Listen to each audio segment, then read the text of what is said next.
জামাত করেছে তারা ওর বাইর বাড়ি যাওয়া যাবে না, কাছে গেলি উঠে দেবে, মানে আর দুয়ে জাট দেবে না। তারপরে ওই জামাতের লোক গেছে, মানে বাইরে এত বেকাদা হয়েছে, তার সব ওই নামযোগ করতে বেরিয়ে দিচ্ছে, চাল ডাল টাল দিচ্ছে না।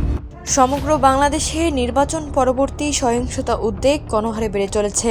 দেশের বিভিন্ন স্থানে দাঁড়িপাল্লা সমর্থিত নেতাকর্মীদের বাড়ি হামলা, ভাঙচুর, আগুন দিয়ে পুড়িয়ে দেওয়া, ফটকের তালা ভেঙে ঘরের আসবাবপত্র ভেঙে চুরমারের অভিযোগ তুলেছে ডুমুরিয়ার নিত্যরঞ্জন রায়।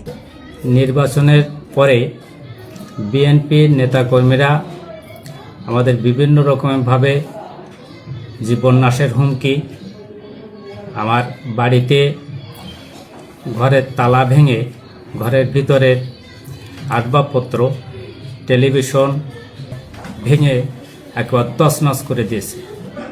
হয়েছে বিএনপির নেতা কবির মোল্লা, উনি থেকে যখনই আপনার জানা গেল যে ধানের শীষ জিতে গেছে, সাথে সাথে রাত 11:30টার দিকে আনুমানিক 5-7টা মোটরসাইকেল এসে এবং আশেপাশে আরও লোকজন ছিল, আমাদের ঘরের তালা ভেঙে ওর ভিতরে প্রবেশ করে মানে ভাঙচুরের একটা প্রচুর তাণ্ডব লীলা চালায়।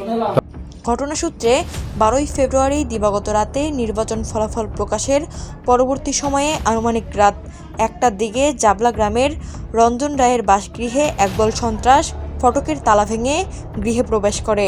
ঘরের আসবাবপত্র, chair table, TV, fan, hand mic সহ গৃহপালিত পশুর উপর হামলা চালায় ধানের শীষ সমর্থিত লোকজন এবং বাড়িতে থাকা সদস্যদের নিকট রঞ্জন বাড়িতে আছে কিনা জানতে চায় উক্ত দলের লোকজন। এক পর্যায়ে তাকে না পেয়ে অকথ্য ভাষায় গালিগালাজ করে। নির্বাচন পরবর্তী সহিংসতায় পার্শ্ববর্তী ভান্ডারপাড়ার হাজিবুনিয়া গ্রামের নিপুণ বিশ্বাসকে জীবন্ত মেরে ফেলার হুমকি দেয় বিএনপির নেতাকর্মীরা। নিপুণ বিশ্বাসের স্ত্রীকে তার বাসগৃহের সঙ্গে প্রতিষ্ঠিত মুদি দোকান বন্ধ করে দেওয়ার নির্দেশ দেয় দাঁড়িপাল্লা নির্বাচন করার অপরাধে। নিপুণ বিশ্বাস 12ই ফেব্রুয়ারি দিবাগত রাত হতে লোকচক্ষুর আড়ালে নিজেকে লুকিয়ে রেখেছে। এদিকে জাবলা গ্রামে অনুষ্ঠিত হিন্দু সম্প্রদায়ের নামযজ্ঞ অনুষ্ঠানে নিত্যরঞ্জনের পরিবারকে দাঁড়িপাল্লা মার্কায় সমর্থন করার অপরাধে ধর্মীয় উৎসবে যোগদানের বাধা প্রদান করা হয়। তার কাছে ফোন দিয়ে বলতেছে, বিএনপি বলে ফারিয়ে যাচ্ছে, তোরা বলো সাবধান থাক। তারপরে আরেক দেওয়া কাছে তোরা বলো রাত্রি সাবধান থাইস। তার কোনটা থাকে মনের মধ্যে কি তাহলে বুঝতে আসছে বিএনপি আলারা এইসব করতেছে, জামাত পারেনি বলে বিএনপি আলারা এই আমাকে এই খেতে করে দিচ্ছে। কি করেছে?